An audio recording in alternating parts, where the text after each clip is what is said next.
తిరుపతిలోని Indian culinary institute తో AP పర్యాటక శాఖ ఎంఓయూ కుదుర్చుకుంది. సీఎం చంద్రబాబు సమక్షంలో అవగాహన ఒప్పందం కుదిరింది. జాతీయ అంతర్జాతీయ స్థాయిలో కులినరీ టూరిజానికి ఏపీని కీలక ప్రాంతంగా తీర్చిదిద్దేందుకు వీలుగా ఎంఓయూ కుదిరింది. తెలుగు వంటకాల రుచులను జాతీయ అంతర్జాతీయ స్థాయిలో తెలియజేసేలా కార్యాచరణ రూపొందించారు. ఏపీ రాజధానిగా అమరావతికి పూర్తిస్థాయి చట్టబద్దత కల్పించే దిశగా కీలక అడుగు పడిందని అసెంబ్లీ స్పీకర్ చింతకాయల అయ్యన్న పాత్రుడు వెల్లడించారు. రాజధాని అమరావతి చట్టబద్దత కోసమే అసెంబ్లీ ప్రత్యేక సమావేశం నిర్వహిస్తున్నామని తెలిపారు. మార్చి 28వ తేదీన ఉదయం 11 గంటలకు అసెంబ్లీ ప్రత్యేక సమావేశం జరగనుందని చెప్పారు. అమరావతిని రాజధానిగా గుర్తించాలనే అంశంపై ఇప్పటివరకు చట్టపరమైన స్పష్టత లేదని పేర్కొన్నారు. గత బీఆర్ఎస్ ప్రభుత్వం ఆరోగ్యశ్రీ పథకానికి 600 కోట్లు బకాయిలు పెట్టి వెళ్తే తాము ప్రతి నెల 89 కోట్లు ఖర్చు పెడుతున్నామన్నారు సీఎం రేవంత్ రెడ్డి. ఇప్పటి వరకు 2408 కోట్ల బిల్లులు చెల్లించామని అసెంబ్లీలో తెలిపారు. పేదలకు అన్యాయం జరుగుతోందని విపక్షాలు అపోహలు సృష్టిస్తున్నాయని, బీఆర్ఎస్ గత ప్రభుత్వంలో సీఎం రిలీఫ్ ఫండ్ ఎలా దుర్వినియోగం చేశారో అందరికీ తెలుసంటూ విమర్శించారు. ఎవరి పీఏలు సీఎం రిలీఫ్ ఫండ్ కాజేశారో కూడా తెలుసంటూ చురకలంటించారు సీఎం రేవంత్. చిత్తూరు జిల్లా కుప్పంలో నారా భువనేశ్వరి 3వ రోజు పర్యటించారు. టీడీపీ నేతలతో సమావేశమై నియోజకవర్గంలో జరుగుతున్న అభివృద్ధి కార్యక్రమాల గురించి ఆరా తీశారు. అనంతరం ఇంటి దగ్గర ప్రజల నుంచి వినతులు స్వీకరించారు. శాంతిపురం మండలంలో అన్న క్యాంటీన్ను ప్రారంభించారు.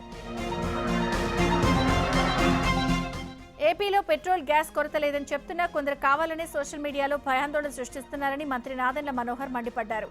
ప్రతిరోజు 2,70,000 మందికి గ్యాస్ సిలిండర్లను అందిస్తున్నామన్నారు. ఎల్పీజీ సిలిండర్లు వాడుతున్న వారు గుంటూరు, నెల్లూరు, కాకినాడ, విశాఖ వంటి నగరాల్లో పైపుడి గ్యాస్ను వాడేలా చర్యలు తీసుకోవాలని ప్రభుత్వం నిర్ణయించిందన్నారు. పీఎన్జీ ద్వారా గ్యాస్ నిరంతరం సరఫరా అవుతుందన్నారు. బీసీలను కాంగ్రెస్ ప్రభుత్వం మోసం చేసిందని మాజీ మంత్రి తలసాని శ్రీనివాస్ యాదవ్ విమర్శించారు. బీసీ సబ్ ప్లాన్ అమలు చేయాలని గన్ పార్క్ వద్ద బీఆర్ఎస్ ఎమ్మెల్యేలు ఆందోళన నిర్వహించారు. బీసీల సంక్షేమానికి ప్రతి వార్షిక బడ్జెట్లో 20,000 కోట్ల రూపాయలు ఖర్చు పెడుతున్నామని చెప్పి మోసం చేశారని తలసాని మండిపడ్డారు. రాబోయే రోజుల్లో బీసీలు కాంగ్రెస్ ప్రభుత్వానికి గుణపాఠం చెప్తారని తెలిపారు. భద్రాచలంలో శ్రీరామనవమి వేడుకలకు సర్వం సిద్ధమైంది. సీతారాముల కళ్యాణంలో తెలంగాణ ప్రభుత్వం తరపున సీఎం రేవంత్ రెడ్డి ముత్యాల తలంబ్రాలు, పట్టు వస్త్రాలు సమర్పించనున్నారు. కళ్యాణం తిలకించేందుకు వచ్చే భక్తులకు ఎలాంటి ఇబ్బందులు కలగకుండా ఆలయ అధికారులు ఏర్పాట్లు చేశారు. శ్రీరామనవమి సందర్భంగా గోటితో ఒలిచిన తలంబ్రాలను విజయనగరం జిల్లాకు చెందిన భక్తులు అయోధ్యకు కానుకగా పంపించారు. గతేడాది అయోధ్యకు గోటితో ఒలిచిన తలంబ్రాలు పంపించాలని ఆహ్వానం అందిందని, ఈసారి కూడా భక్తి శ్రద్ధలతో గోటి తలంబ్రాలను అయోధ్యకు పంపించినట్లు భక్తులు తెలిపారు. శృంగవరపుకోట నియోజకవర్గంలోని పలు రామాలయాల నుంచి తలంబ్రాలను పంపించారు. తూర్పుగోదావరి జిల్లా నల్లజర్ల మండలం పుల్లలపాడు గ్రామంలో లోక కళ్యాణార్థం సామూహిక హనుమాన్ చాలీసా కార్యక్రమం భక్తి శ్రద్ధలతో నిర్వహించారు. స్థానిక ఆంజనేయ సీతా సమేత రామాలయంలో గత 49 రోజులుగా సామూహిక హనుమాన్ చాలీసా పారాయణం చేపట్టారు. దేశంలోని ప్రజలు సుభిక్షంగా ఉండాలని, ప్రజలందరూ సుఖశాంతులతో వర్ధిల్లాలని కోరుతూ గ్రామంలో మహిళలు ఉదయం నుంచి రాత్రి వరకు సామూహికంగా హనుమాన్ చాలీసా పారాయణం చేశారు. ఆంధ్ర విశ్వవిద్యాలయంలో ప్రపంచ ప్రఖ్యాత పర్యావరణ శాస్త్రవేత్త ఇంజనీర్ తాతా ప్రకాశాన్ని ఘనంగా సన్మానించారు. ఈ కార్యక్రమానికి బీజేపీ ఎమ్మెల్యే విష్ణుకుమార్ రాజు, యార్లగడ్డ లక్ష్మీప్రసాద్ హాజరై తాతా ప్రకాశాన్ని శాలువాతో సత్కరించారు. నన్నయ్య నుంచి నారాయణ రెడ్డి వరకు రచించిన తాళపత్ర జ్ఞాపికను అందజేశారు.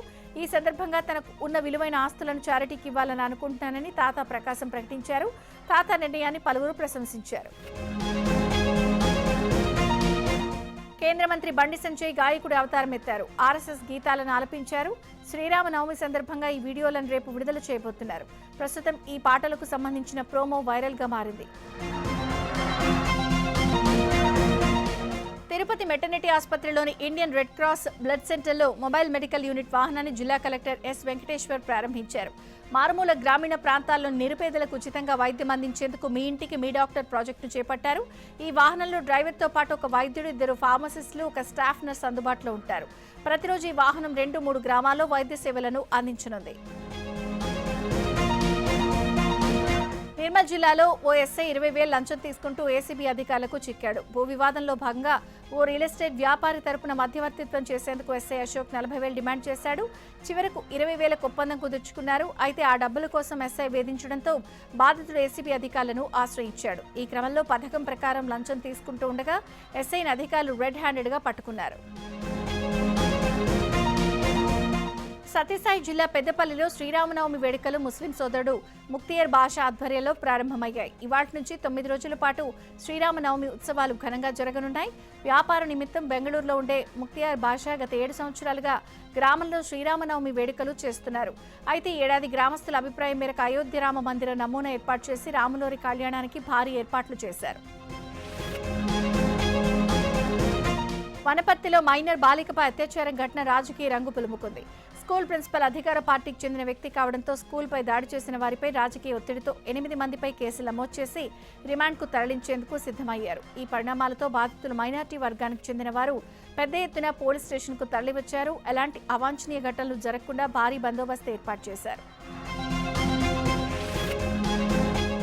అనంతపురంలో అర్బన్ ఎమ్మెల్యే దగ్గుపాటి వెంకటేశ్వర ప్రసాద్ పలు చోట్ల ఆకస్మిక తనిఖీలు చేశారు.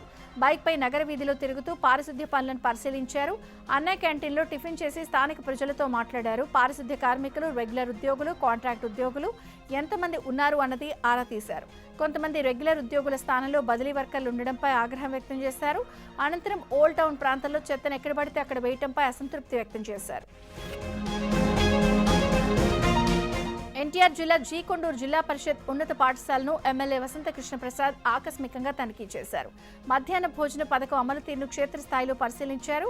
స్కూల్ టీచర్లు, సిబ్బందితో కలిసి వంటగదిని, పాఠశాల పరిసరాల పరిశుభ్రతను తనిఖీ చేశారు. రికార్డుల నిర్వహణను నిశితంగా పరిశీలించారు. అనంతపురం జిల్లా తాడిపత్రిలో ఆసక్తికర ఘటన జరిగింది. ఎమ్మెల్యే జేసీ అశ్మిత్ రెడ్డి టీచర్గా మారిపోయారు. కేజీబీవీ స్కూల్లో విద్యార్థులకు పాఠాలు బోధించారు. స్టూడెంట్స్కు పలు ప్రశ్నలు అడిగారు. కేజీబీవీ వసతి గృహాన్ని తనిఖీ చేసి మధ్యాహ్న భోజన నాణ్యతను పరిశీలించారు. ఏప్రిల్ 1 నుంచి తెలంగాణ వ్యాప్తంగా చికెన్ షాపులు బంద్ కానున్నాయి. పౌల్ట్రీ కంపెనీల విధానంపై చికెన్ షాప్ ఓనర్స్ అసోసియేషన్ ఆగ్రహం వ్యక్తం చేస్తున్నారు. దీంతో షాపులు బంద్ చేయనున్నట్లు ప్రకటించారు. పౌల్ట్రీ కంపెనీలు ఇచ్చే మార్జిన్ సరిపోవట్లేదని చికెన్ వ్యాపారులు ఆవేదన వ్యక్తం చేస్తున్నారు. గతంలో ఇచ్చే మార్జిన్ కంటే 20 రూపాయలు తక్కువ ఇస్తున్నారని వ్యాపారులు చెబుతున్నారు. ఖమ్మం జిల్లా పండ్రేగులపల్లి మాజీ సర్పంచ్ సెల్వరాజు కిడ్నాప్ కథ సుఖాంతమైంది. కిడ్నాపర్లు సెల్వరాజును హైదరాబాద్లో వదిలి వెళ్లారు. సెల్వరాజు వద్దకు చేరుకున్న పోలీసులు ఆయన్ను ముదిగొండ తీసుకొచ్చారు. గ్రామంలో భూ వివాదానికి సంబంధించి సెల్వరాజు పెద్ద మనిషిగా వ్యవహరిస్తున్నాడు. దీంతో వారే కిడ్నాప్ చేస్తుంటారని సెల్వరాజు చెప్తున్నారు. సెల్వరాజు క్షేమంగా ఉండడంతో కుటుంబ సభ్యులు, గ్రామస్తులు ఊపిరి పీల్చుకున్నారు. వికారాబాద్ జిల్లా పరిగిలో కాడ్లాపూర్ రైతులు నిరసనకు దిగారు. కాడ్లాపూర్, రాపోలు గ్రామాల్లో 1197 ఎకరాల భూసేకరణకు ప్రభుత్వం నోటిఫికేషన్ ఇవ్వడంతో రైతులు ఆందోళనకు దిగారు. తమ జీవనాధారమైన భూములు లాక్కోవద్దని పరిగి బస్టాండ్ ముందు బైఠాయించి ప్రభుత్వానికి వ్యతిరేకంగా నినాదాలు చేశారు. పరిస్థితిని అదుపు చేసేందుకు పోలీసులు రంగంలోకి దిగ్గా రైతులకు, పోలీసులకు మధ్య తోపులాట జరిగింది. ఈ క్రమంలో నిరసన చేసుకోనివ్వాలి అంటూ రైతు ఎస్ఐ కాళ్లు పట్టుకోవడం కలచివేసింది. హైదరాబాద్ షేక్పేట వద్ద గ్యాస్ ఆటో నుంచి సిలిండర్లను ఎత్తికెళ్లేందుకు వినియోగదారులు యత్నించారు. గ్యాస్ ఏజెన్సీ నుంచి సిలిండర్లతో బయటకు వచ్చిన ఆటో నుంచి అనుమతి లేకుండా సిలిండర్లను ఎత్తికెళ్లేందుకు ప్రయత్నించారు. స్థానికుల సాయంతో వినియోగదారులను ఏజెన్సీ సిబ్బంది అడ్డుకున్నారు. మేడ్చల్ జిల్లా శామీర్పేట్ దత్తాత్రేయ భారత్ గ్యాస్ ఏజెన్సీ వద్ద వినియోగదారులు గ్యాస్ సిలిండర్లతో బారులు తీరారు. 500కు పైగా సిలిండర్లతో జాతీయ రహదారిపై జనం భారీగా క్యూ కట్టారు. గ్యాస్ కొరత ఏర్పడుతుంది అన్న పుకార్లతో గ్యాస్ ఏజెన్సీ వద్దకు భారీగా చేరుకున్నారు. తెలంగాణలో పెట్రోల్ బంకుల దగ్గర రద్దీ తగ్గిందని civil supply commissioner Stephen Ravindra అన్నారు. 2123 ట్యాంకర్స్ నిన్న పెట్రోల్ సరఫరా చేయనున్నారు. ఒక్కరోజే 10,799 కిలోల లీటర్ల పెట్రోల్ సరఫరా చేసినట్లు చెప్పారు. యావరేజ్గా 5,883 కిలోలీటర్ల పెట్రోల్ వినియోగం ఉంటే నిన్న 84% అధికంగా పెట్రోల్ సరఫరా చేశామన్నారు. ప్రతి బంకులో civil supply, revenue, police, legal, metrology అధికారుల బృందం పరిశీలిస్తున్నారన్నారు.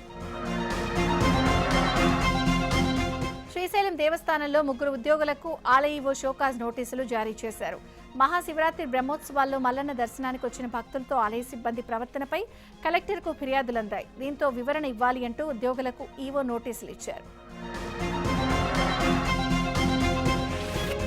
నల్గొండ జిల్లా మల్లెపురాజుపల్లిలో భూ వివాదం తలెత్తింది. పొలం విషయంలో గ్రామ సర్పంచ్కు మరో వ్యక్తి మధ్య ఘర్షణ తలెత్తింది. ఒకరిపై ఒకరు రాళ్లతో దాడి చేసుకున్నారు. ఈ దాడిలో ఒకరి తలకు తీవ్ర గాయాలు కావడంతో స్థానికుల ఆసుపత్రికి తరలించారు. ఇరు వర్గాలు ఒకరిపై ఒకరు పోలీసులకు ఫిర్యాదు చేశారు. తిరుమల శ్రీవారిని పలువురు ప్రముఖులు దర్శించుకున్నారు. హీరో శర్వానంద్, నటి మాళవిక, ఎమ్మెల్యేలు బోండా ఉమా, ధూళిపాడ నరేంద్ర, దర్శకుడు వెంకీ అట్లూరి, నటుడు సంపత్ రాజు తిరుమల శ్రీనివాసుని కుటుంబ సభ్యులతో దర్శించుకుని మొక్కులు తీర్చుకున్నారు. కుటుంబ సభ్యులతో కలిసి తిరుమలకు చేరుకున్న వీరు వీఐపీ బ్రేక్ ప్రారంభ దర్శన సమయంలో శ్రీవారిని దర్శించుకున్నారు. దర్శనానంతరం రంగనాయకుల మండపంలో వేద పండితులు వేద ఆశీర్వచనం పలకగా ఆలయ అధికారులు స్వామివారి వస్త్రంతో సత్కరించి వీరికి శ్రీవారి తీర్థ ప్రసాదాలను అందజేశారు. పశ్చిమ గోదావరి జిల్లా పెదమైనవాని లంక, చిన్నమైనవాని లంక, వేములదీవి పశ్చిమ గ్రామాల్లో ఇసుక అక్రమ రవాణా యథేచ్ఛగా సాగుతోంది. ఎలాంటి అనుమతులు లేకుండా అక్రమార్కులు ఇసుకను తవ్వి తరలిస్తూ సొమ్ము చేసుకుంటున్నారు. దీంతో గ్రామస్తులు ఇసుక ట్రాక్టర్లను అడ్డుకుని నిరసన చేపట్టారు. అక్రమ తవ్వకాలపై మైనింగ్ రెవెన్యూ అధికారులకు ఎన్నిసార్లు ఫిర్యాదు చేసినా పట్టించుకోవడం లేదని వారు ఆగ్రహం వ్యక్తం చేశారు. అనుమతులు లేని ఇసుక తరలింపుపై చర్యలు తీసుకోవాలని వారు డిమాండ్ చేశారు. సంగారెడ్డి జిల్లా పటాన్ చెరువు ఆనంద్ నగర్ లేఅవుట్లో హైడ్రా కూల్చివేతలు చేపట్టింది. అక్రమంగా నిర్మించిన ప్రహరీ గోడను కూల్చివేసింది. కొందరు వ్యక్తులు రైతుల నుంచి అక్రమంగా భూములు రిజిస్ట్రేషన్ చేసుకుని ప్లాట్ల యజమానులను భయపెట్టారు. ప్లాట్లు తమవే అంటూ అక్రమంగా గోడ నిర్మించారు. దీంతో బాధితులను హైడ్రాను ఆశ్రయించారు. దీనిపై హైడ్రా అధికారులు ఇటీవల దర్యాప్తు చేపట్టి అక్రమ గోడ కూల్చివేశారు. హైదరాబాద్లోని పలు ప్రాంతాల్లో పెట్రోల్ బంకుల వద్ద వాహనాల రద్దీ రెండవ రోజు కొనసాగింది. సైదాబాద్, చెంపాపేట, చాదర్ఘాట్ పెట్రోల్ బంకుల్లో 1 కిలోమీటర్ వరకు వాహనాలు నిలిచిపోయాయి. పెట్రోల్ కోసం ఆటో డ్రైవర్లు రాత్రంతా తమ వాహనాల్లోనే నిద్రించారు. ఇంధన కొరతతో మరింత రద్దీ పెరిగింది. జగిత్యాల జిల్లా కేంద్రంలోని ప్రైవేట్ ట్రావెల్స్ పై పోలీసులు నిఘా పెట్టారు.